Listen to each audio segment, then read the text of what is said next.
I had the pleasure of interviewing John Blassingame, and his first experience of finding pipes in the desert changed his whole life.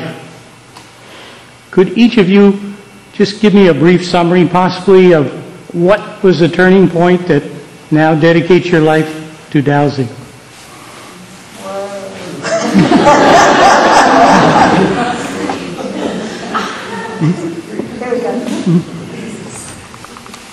I think the first time that I came to the dowsing convention, I think it was the first year we were here, it was either 92 or 93. And I was familiar with dowsing, thought I knew a lot, found out I didn't know anything. But the turning point was, for me, the aha moment, just so to speak, was when I doused my first well for money. And we missed.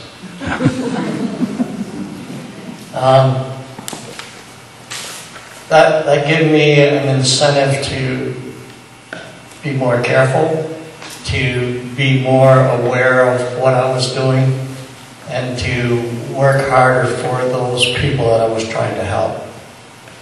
So I think my first big mistake was my awakening to what's out here. And when you think you're good, you're not. Next. No, this is serious. My first awakening with really dowsing was the first time I worked with spirits after taking Don Taylor's course here, Esoteric Tuning. I was at a place and there were spirits. This is an old funeral home, and there were spirits that had been in the funeral home and they were kicked out, and for various reasons I'm not going to go into it. They were hanging around outside, and I kept walking around.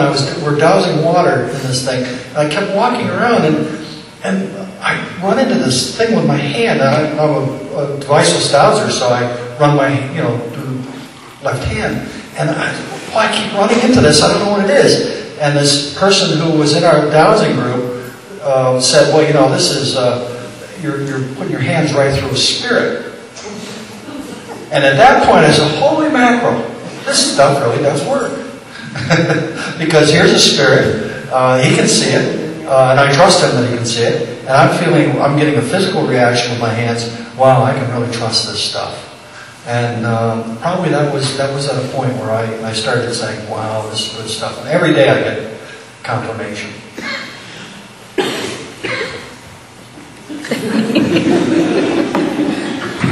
You're in a tough spot. Let's see.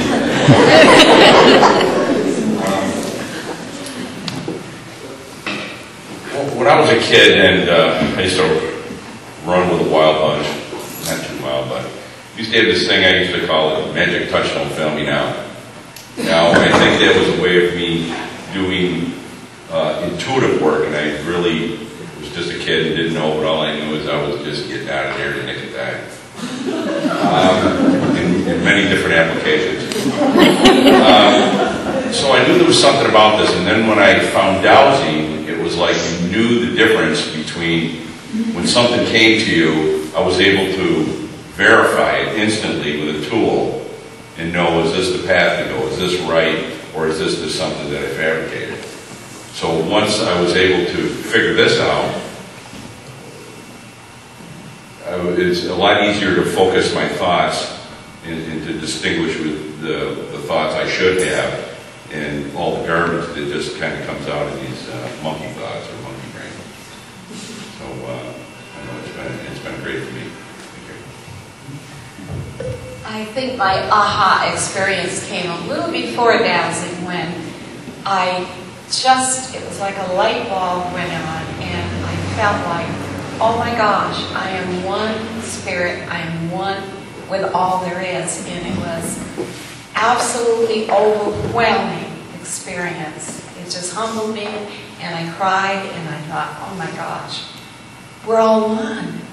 If we could wake up and realize that we really are one. We're all connected to everything, to each other and everything there is. And in that case, I create my own life. And if I create my own life, let me look at my life. What have I created so far? And from that point on, I started to create wonderful things in my life. And I say I love my life. I absolutely love my life. And I think it's partly because when I had the aha experience and I started aggressively creating, that it created wonderful things. And then dowsing came along, and this was a way to help other people wake up and learn to create their own life and know if they were on the right path or if they were on their life's journey in the right way, that they were fulfilling their purpose that they were assigned when they came to planet Earth. And so it was another aha, wow, what we could do. If we could teach enough people to douse, we could change the world. And so it's been like everybody and everywhere I go, wow, do you know about dowsing? I mean, this could change your life. I was introduced to dowsing at a summer conference, just a little 30-minute introduction, and it was involving water well dowsing, so I did a couple wells and was successful with it. And then someone asked me to do something totally different. Somebody had next year at the same conference, lost a checkbook. And somebody came up and asked, could I help find it? I said, well, probably. And I went through a routine, and we found it. I'd never seen it before, and it just dawned on me that we are capable of powerful things. And dowsing is the most personally expanding process I've ever come across. And it's a lot of fun, and I feel driven to share it with others. So I teach it, I write about it, I do it, I lead it, and it filled my life with lots of joy and fun. Now I'm trying to think of a life-changing thing. I think really when I first saw dowsing done, like pendulum dowsing on charts and things, and it flipped me out. I mean, it just blew my mind. I was like, this is so amazing.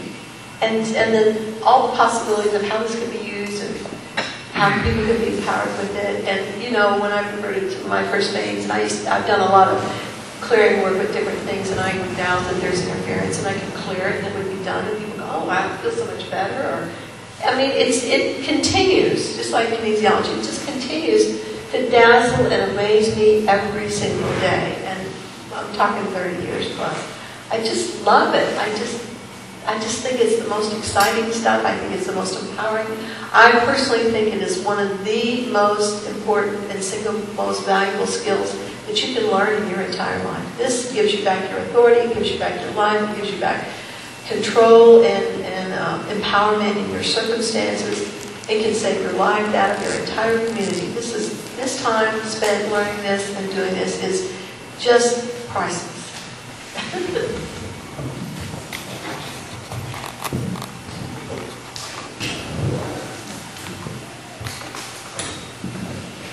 I was trying to look back to see what the aha moment was. My grandfather taught me to douse when I was about 6 years old. And I didn't think anything of it. I thought everybody did it. Grandpa does it. Everybody does it. What's the big deal?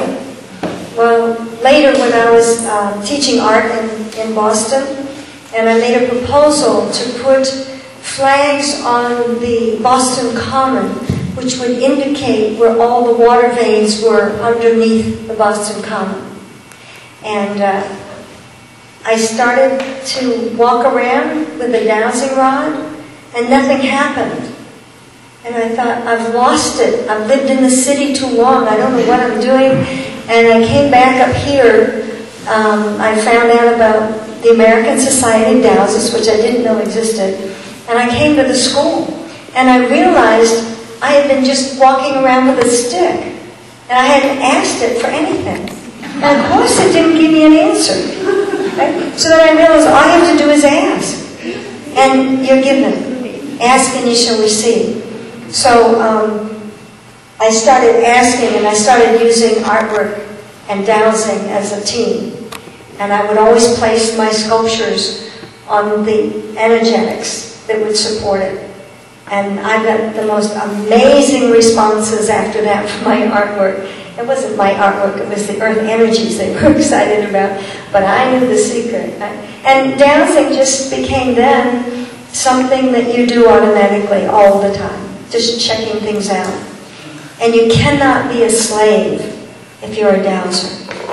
No one can control you. You can always find the truth. There's, you know, it gives you your freedom in everything. And it also lets you know how to be in present time. You're not dowsing in the future, you're not dowsing in the past, you're dowsing right now. And the more dowsing you're doing, the more present you are, and the more you are yourself. And the more you know who you are on a very, very, very deep level. And so in that way, it's a spiritual path. And in that way, you continue to grow and move in higher and higher dimensions of consciousness. And I want to say something about our class. That every single year, the class catches on faster. Yep, it's true. They move faster, you have greater questions, you just keep standing on the shoulders of people who came the year before, and you don't even have to know who they are. This is awesome. So dowsing is truly growing as almost as a spirit in itself, the spirit of dowsing. And I get so excited to see the level that you all are at, even when you come through the door. And we're just giving you tools to play with. So thank you. I think it was the first convention I came to. It was the most exciting thing because people were real. And now that may seem strange to say, but you know, I live in the city, and I was here with these wonderful guys from the country, the salt of the earth, very kind-hearted, very practical. And you know, they were just willing to share everything that they had. They were in Danville. It was green. It was a village situation. It's very different than it is here now. This is a much bigger, more sort of academic atmosphere. And I loved it. Most of these people are gone now. I'm so glad that I came in. And I met some of the most famous dowsers who were with the person I was doing archaeology with. Chris Berg, Jack Livingston, Terry Ross, Joe McFarland. All of them, you know, they all contributed. And there was no level that wasn't touched. It was the most basic thing. Some said, you know, I found when I put a magnet on the line that went to my carburetor, I was able to go 300 miles on fumes on an empty gas, you know. And these guys they weren't pretentious at all. They just said, this is what I found. And I thought it was so exciting that they just found it. You know, it wasn't a lot of theories. It was great. I guess probably I'm hearing Linda talk there. I remember having breakfast with Chris Berg one morning in the Masonic Hall up in Danville. And boy, to be with people like that is life-changing.